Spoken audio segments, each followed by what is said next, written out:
সুষ্ঠু নির্বাচন আয়োজনে সবার সহযোগিতা চাইলেন প্রধান নির্বাচন commissioner AMM Nasir Uddin. Official YouTube channel খুলে তিনি একথা বলেন। সামাজিক যোগাযোগ মাধ্যমে অপতথ্য ছড়ানো হচ্ছে উল্লেখ করে এ নিয়ে সবাইকে সতর্ক থাকার আহ্বান জানান সিইসি।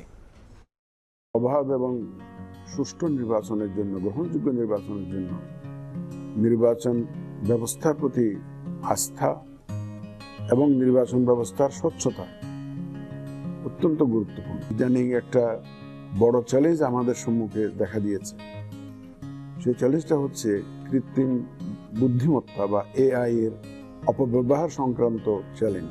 বানোয়াট তথ্য নিয়ে ভিডিও, অপতথ্য নিয়ে ভিডিও, এগুলা সামাজিক যোগাযোগ মাধ্যমে ছড়িয়ে দেয়া হচ্ছে।